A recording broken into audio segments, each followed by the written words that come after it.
Assalamualaikum warahmatullahi wabarakatuh. Berjumpa lagi bersama saya Eman Soherman dalam acara Ngonten, ngobrol tentang pesantren. Alhamdulillah pada kesempatan hari ini kita kedatangan guru kita semua, yaitu salah satu pengajar di Pondok Pesantren Rodotul Ulum yang memiliki kekhususan yang dimaksud di sini adalah pengajar khususnya di tahfidz saja gitu. Jadi dari awal itu sudah dikatakan oleh pimpinan kita bahwa di Rodotul Ulum itu untuk pendidikan pesantrennya kita mengkaji kitab kuning dan juga tahfidz. Nah, kalau kitab kuningnya kemarin oleh pimpinan kita, oleh guru kita semua, Kang Ubay itu sudah dijelaskan. Nah, sekarang bagaimana secara detailnya, programnya, capaian, target dan segala macamnya di Tahfidz Rodotul Ulum itu seperti apa dan sudah seberapa jauh hafalan daripada anak-anak dalam rentan waktu yang telah ditentukan. Alhamdulillah pada kesempatan ini kita sudah kedatangan Ustadz Husni Mubarak. Assalamualaikum Ustadz. Waalaikumsalam warahmatullahi wabarakatuh. Alhamdulillah. Sehat Ustadz? Alhamdulillah. Alhamdulillah. Terima kasih Ustadz sudah menyempatkan waktunya di acara Ngonten. Kita ngobrol tentang pesantren. Nah, jadi kebetulan di pesantren kita kan bukan hanya mengkaji kitab-kitab kuning Ustadz, tapi tahfidznya juga, yang kebetulan untuk tahfidznya ini ditanggung jawabi oleh Ustadz gitu. Nah, sebelum kita ngobrol lebih jauh panjang lebar, silakan untuk memperkenalkan diri dulu Ustadz gitu. Oke.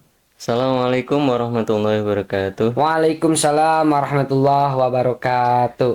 Ya, nama saya Muhammad Husni Mu'afa. Oh, Bukan Mubarak ya. oh bukan Mubarak, kalau Mubarak brand ya. Brandnya Oh iya, Mubarak. maaf. Untuk Brandnya ya. namanya Muhammad Husni Muafa Mu'afa. ya. Kelahiran asli Jepara. Jepara. Nah, kebetulan terkenalnya dari Kudus karena mondoknya di Kudus mondoknya selama di 8 Kudus. tahun. Ah, Masya Allah. Sehingga kebanyakan orang dari Kudus, padahal sebenarnya dari Jepara. Oh, aslinya dari Asli Jepara, cuman mondoknya di Kudus. Selama di Kudus, sehingga terkenalnya Muhammad Husni Kudus. Oh, Muhammad Husni Kudus, bukan dari Jeparanya. Betul. Ya. Oke, baik Ustadz. Ini Tad, sejak kapan sih Ustadz mulai mengajar tahfidz di Rodotul Ulum gitu, Tad? Oke, untuk awal pertama kali di sini itu awal tahun 2018. Awal tahun 2018 ya, Masya Allah. Sekitar bulan Februari Ya. 2018 Masya Allah. ditugaskan ke sini untuk megang bagian tahfidznya, Tahfidznya, ya, khusus program tahfidznya, khusus tahfidznya. Kebetulan suami istri juga Oh, Masya Allah. yang saya putra, yang istri saya putri. Putri. Oh, jadi lebih fokus Lebih mungkin fokus, ya. Betul. putra putri. Nah, ini sudah ada 3 pengajar. Ya, betul. Yang putri 2, yang putra 1. Mudah-mudahan nanti ke depannya ada regenerasi penerus Ustadz ya, supaya lebih banyak pengajar, kan anak-anak juga akan lebih, kalau dalam istilah bahasa Sundanya Ustadz, kagero gitu. Kagero itu artinya ya terayomi lah gitu. Iya. Terayomi kurang lebih seperti itu.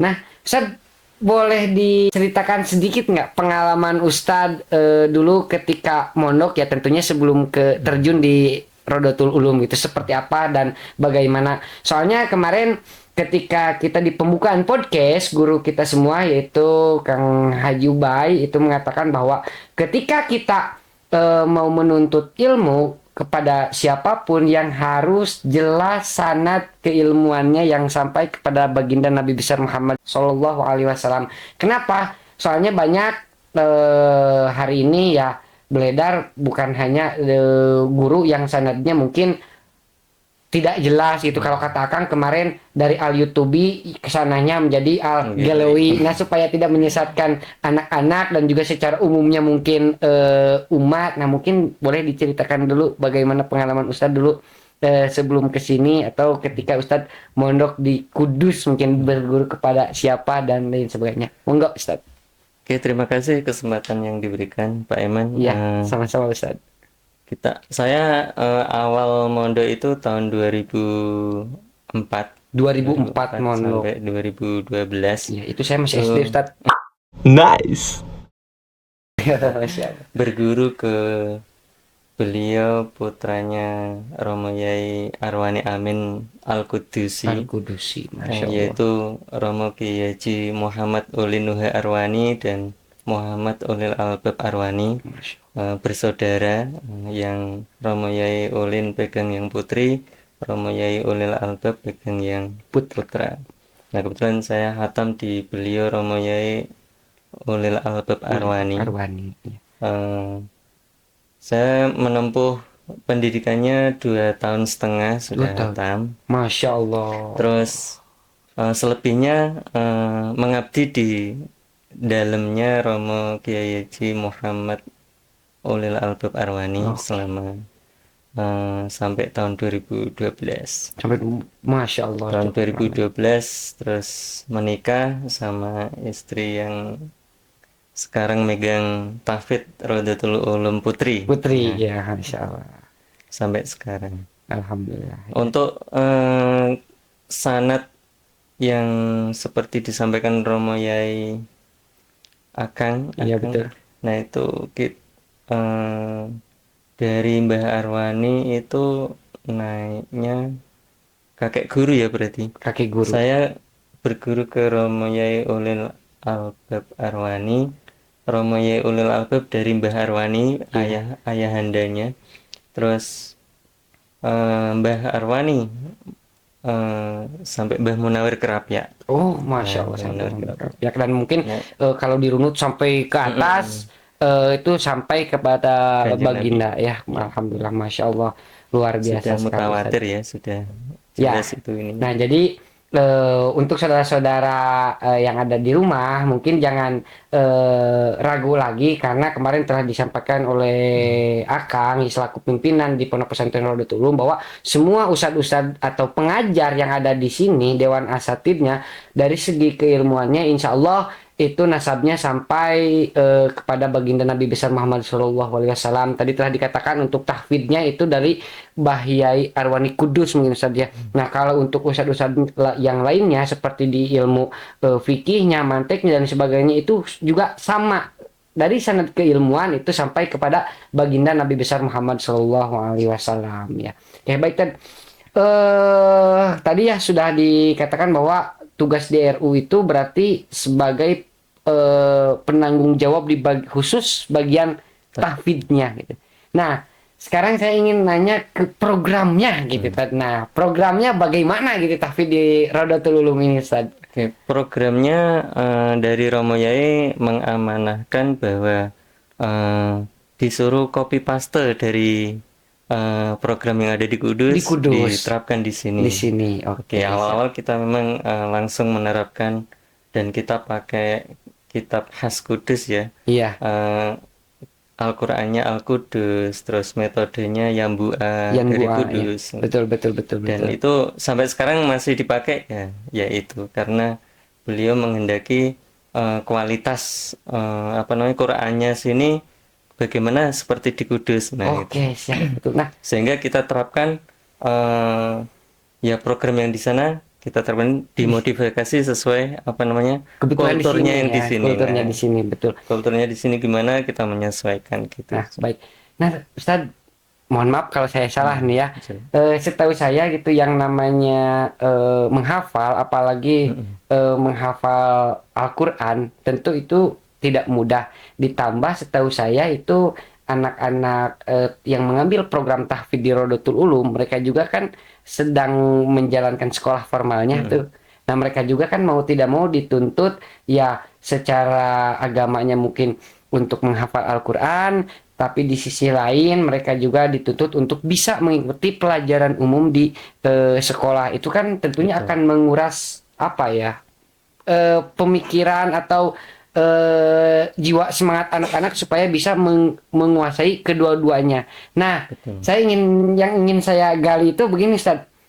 Bagaimana keluh kesah ketika mempunyai santri yang seperti itu gitu. Jadi di sisi lain harus menghafal Al-Quran, tapi di sisi lain juga harus mengikuti pendidikan formalnya di sekolah gitu, SD, SMP, SMK seperti itu. Apakah ada yang mundur di tengah jalan atau alhamdulillah sampai hari ini sudah sukses bahkan sudah mempunyai lulusan misalkan. Itu bagaimana gitu, Ustadz, sepengalaman Ustadz gitu. Ya, selama sudah kurang lebih 6 tahun 6 ya, tahun lebih 6 ya. tahun di sini itu eh, menggabungkan antara ya dua ini ya, dua setting goal ya. Iya, betul. Yang satu setting goal hafal Quran, yang Hafal satu Quran. harus formalnya harus kena juga kan. Betul, betul, betul, betul. Sehingga tidak bisa kita pungkiri ya, kalau yang fokus satu dengan yang fokus Dua. dua mesti hasilnya berbeda ya. Berbeda, betul, betul. Nah, untuk yang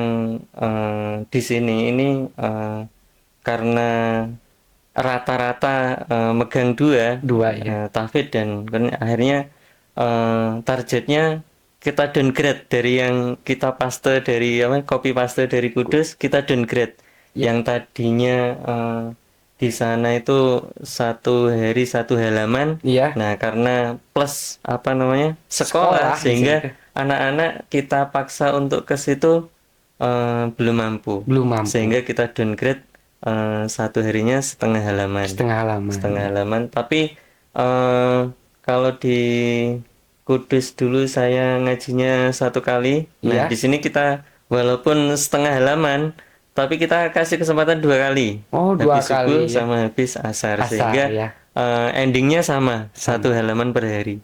Nah, Oke, jadi itu kalau sukses dalam beristiqomahnya ya, Iya, betul. istiqomah dalam menjalankan itu, kira-kira tiga tahunan hatam aja. Hatam Al-Quran 30 juz ya. 30 Masya Allah. Tapi itu kan semua dikembalikan kepada Iya, anak-anak. ke kemampuan Kita kan anak-anak. sudah mengusahakan semaksimal mungkin gitu. Tapi ya kita juga tidak bisa memaksakan kemampuan anak-anak gitu mungkin, Ustadz ya. Betul. Nah, kemudian yang selanjutnya Ustadz, dari 2018 sampai hari ini atau yang sekarang nih, program yang sekarang yang sedang dijalani itu sudah yang SD lah. Saya ingin tahunya juga yang dari tingkat dasarnya dulu. Itu sudah rata-rata berapa juz itu hafalnya, Ustaz? Yang SD, tingkat SD nih, kelas 1 sampai 6 gitu, Ustaz. Oke, untuk yang SD itu memang ada beberapa tingkatan ya, karena kita Ada pisah-pisah tingkat. ya. Betul, betul, betul. Yang junior kita sendiriin, yang senior kita sendiriin. Oh, jadi yang dipisah-pisah Nah, gitu ya. intinya yang baru bisa baca kita sendiriin, iya, iya, yang iya. sudah bisa baca dan menghafal kita Betul, sendiriin, betul, betul, yang betul. fokus sudah bisa menghafal kita sendiriin, yang kita ajak lari nih. Betul, Nah, betul, betul, betul. sehingga fokus anak-anak nih tinggal apa namanya? Oh, target SD mesti lewat awal dulu kan. Betul, betul. Yang merangkak dulu. Betul, betul, Nah, Ustaz. nanti kalau sudah bisa merangkak baru yang bisa jalan. Iya. Nah, yang sudah bisa jalan ke yang bisa lari. Ya, Nah, betul, betul, betul. nah, ini untuk yang SD rata-rata masih di tahapan yang pertama dan kedua nih. Tapi Oke. Ada ada beberapa beberapa mungkin. yang sudah di tahapan Bisa akhir. diajak lari Diajak seperti lari itu ya. itu ada beberapa. Dan alhamdulillah mengikuti juga. Bisa mengikuti, bisa ya, mengikuti. Masya Allah, luar biasa sekali. Walaupun SD, tapi kemarin juz amma sudah kita hatamin. Juz amma mah sudah hatam. Udah hatam. Masya Allah, Terus ini ada yang juz 2 kan, juz 1 dan 2 betul, betul, untuk betul, betul. SD yang kelas 6 sekarang. Kalau program yang kemarin kita sepakati, Iya. kelas 6 harus sudah selesai apa namanya? Juz amma. Juz amma. Nah, Itu ini sudah rata-rata terlewati sudah ya. melewati semua. Masya Allah, ya. Karena apa namanya? Sudah Bagi saya rata-rata sudah juz 1 Juz sekarang. 1 ya. Ya, bagi saya pribadi gitu, Ustaz, untuk tingkatan anak-anak SD sudah hafal juz amma saja itu sudah apa? Prestasi.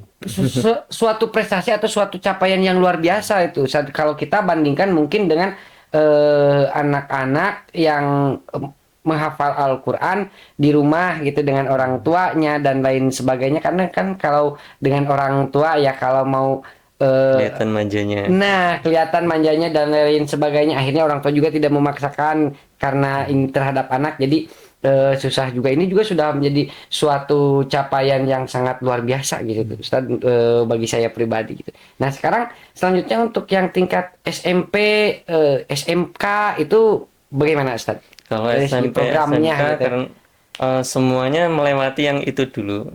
Tetap pakai yang Bu A dulu, Iya, betul. yang A, I, U, Babi, Bu Betul, kita betul, karena betul. kita benerin dulu makhorijul Betul, hurufnya, Ustaz. Karena kalau tidak sifat-sifatnya, belum benar dari awal ya kesananya juga. mesti Nah, kesananya. gitu, seperti itu. Jadi pondasinya kita bangun dulu. Nah ini yang membedakan di sini tuh membangun pondasi. Ada yang Oh, lama, ada betul, betul.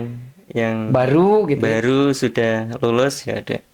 Kayak yang kemarin SMA, SMK itu kan ada 3 yang SMK itu eh, hanya beberapa bulan langsung ke siap yang lari kan. Oh, Masya Allah. Baru Kalau 3 bulan itu. mm-mm, Masya Allah, karena luar biasa. sudah siap di rumahnya sudah siap. Nah, di sini tinggal meneruskan. Sudah Nah, membawa kalau bekal yang mungkin ya. dari awal dari nol nggak bisa, nah ini butuh butuh memang Butuh waktu yang butuh waktu. tidak sebentar, Karena mungkin saja butuh butuh. kesabaran ya Betul, betul, betul, untuk betul. untuk kan nggak mungkin baru belajar merangkak kita ajak lari kan Iya, pasti betul, betul, Ustaz. nggak Betul, kuat betul, itu. betul, betul, Ustaz. Oke. Siap. Nah, untuk terakhir nih, sebelum nanti ke closing statement, ada nggak pesan-kesan bagi masyarakat, saudara-saudara semuanya yang ada di rumah, mungkin yang masih ragu untuk memondokkan anaknya di pesantren Nurul Ulum, apalagi ngambil program tahfidz yang notabene kalau misalkan di masyarakat itu, wah kalau tahfidz itu berat karena hafalannya begini. Memang betul untuk menghafal Al-Quran ya tidak mudah gitu dan lain sebagainya. Nah, tolong dong Ustadz berikan tips and trik bagaimana supaya sebagai orang tua itu bisa full memondokkan anaknya ke pesantren, khususnya misalkan ngambil program tahfidz, jangan ragu gitu. Nah, bagaimana langkah-langkah Ya itu tadi? pertama mungkin yang dibangun PD ya. PD PD-nya, itu percaya diri percaya ya, diri betul. percaya diri dulu. Komposisi PD sendiri ini kita ada 2 ya. Yang pertama harus lillahi ta'ala. Nah, betul. Nah ini harus lillahi ta'ala dulu. Nah kalau itu banyak istighfar, ya untuk apa namanya, Oh, memohon, untuk terapi membangunkan ya, ya betul betul. PD-nya itu. PD-nya ya betul Baru betul. nanti ke teknik menghafalnya. Ke teknik Kalau menghafalnya. di dalam dirinya sudah himmahnya sudah kuat, insya Allah dalam menghafal nanti halangan apapun yang ada eh, pas perjalanan itu akan Terlewati ya. terasa terlewati dengan mudah dan Mudah. ringan kalau kita sudah lillahi ta'ala. Terus Nah, untuk anak-anak yang di RU sendiri memang ada terapinya juga oh, ada pakai terapinya Ustaz. nah pakai Bagaimana tuh terapinya Ustaz? nah ini tuh Oh, iya betul produk betul. dari RU Water. Water. Nah ini prosesnya ini sebelum dikemas seperti ini dibacain dulu oleh anak-anak tahfidz 30 juz baru dikemas. Masya Sehingga Allah. air yang ada di sini ini kandungannya air hataman ya, air hataman 30 juz. Sehingga eh, kalau apa namanya mengkonsumsi ini insya Allah ya terapi keseluruhan Terapi keseluruhannya. Oh, untuk begitu beberapa Ustaz ya. penyakit terus Baik, ini baik, baik, baik. bisa Nah, jadi semua. untuk saudara-saudara yang ada di rumah ini Pengen terapi Quran pengen bisa. terapi untuk secara keseluruhan penyakit dan segala macamnya, intinya untuk kesehatan ya, mudah-mudahan yang sakit cepat disembuhkan, yang sudah sembuh supaya kesembuhannya itu terjaga, salah satunya mengkonsumsi produk RU Water gitu mungkin saja, karena ini Betul. sudah dibacakan hataman Al-Quran oleh anak-anak tahfidz Pondok Pesantren Rodotul Ulum. Nah itu mungkin dari segi apa hikmah mungkin ya, hikmahnya. Nah terus setahu saya juga katanya air ini itu sudah pernah diteliti tuh Ustaz. Iya, benar. Nah boleh diceritakan dari segi ilmiahnya itu kandungan air ini bagaimana Ustaz? Kalau apa namanya? Kemarin diteliti dari orang tua wali santri yang punya kenalan itu memang ini tuh hampir mendekati ini ya, oksigen, aksogi. Eh, Aksogi. iya, Oksi benar. ya, air oksi ya. Nah, Ya, air ya oksigen, kan nah, air setahu oksigen. saya tingkatan air itu kan ada air mineral, Hmm. kemudian air apa ya? Oksi itu ketiga kalau nggak salah. Justru kemarin diteliti di tempatnya itu justru air mineralnya itu malah buangannya dari ini. Oh, Buangannya jadi air mineral. Nah, ini sarinya itu Masya jadi Allah. Ustaz, terima hampir kasih nih. mendekati apa namanya? Oksigen tadi. Oksi ya. Terima kasih nih. Saya juga sebetulnya ini jadi terbuka gitu. Hmm. Kenapa? Karena tadi telah dipaparkan gitu. Buangan dari air ini itu adalah air Air mineral. mineral, ya. Pantesan setiap kali santri yang minum di lingkungan pondok pesantren di sini kan itu sudah melalui filter semua Betul. tuh, termasuk air keran itu kan sudah difilter semua. Saya lihat dari pertama saya ke sini sampai hari ini saya belum pernah menemukan satu orang santri pun yang sakit perut gara-gara minum air keran. Keren. Ternyata air kerannya itu adalah hasil yang sudah difilterisasi, jadi aman untuk santri mungkin. Apalagi ini yang sudah dikemas seperti ini, selain sudah difilter tadi, kemudian Dibacain dibacakan doa-doa. doa. Nah, itulah mungkin yang akan memberikan manfaat untuk tubuh kita. Mungkin kurang lebihnya seperti itu Nah, saja. itu bagi santri-santri yang ada di sini juga sudah otomatis menerapi dirinya sendiri Iya, dengan produk ini. Masya Allah, luar biasa sekali saja. Baik, mungkin terima kasih Ustaz atas waktunya. Eh, Sekali lagi bagi saudara-saudara yang ada di rumah, bagi yang belum like, komen, share, and subscribe channel Rodotul Ulum Media, jangan lupa di like, komen, dan subscribe dulu. Karena itu semua adalah gratis. Tinggal mencet, klik tombol klik saja. Yang insya Allah itu manfaatnya untuk kita semua menjadi lebih semangat lagi membuat konten tentang kepesantrenan gitu. Terima kasih dari saya. Wallahul muwaffiq ila aqwamit thoriq wa afu minkum. Wassalamualaikum warahmatullahi wabarakatuh. Terima kasih Ustaz.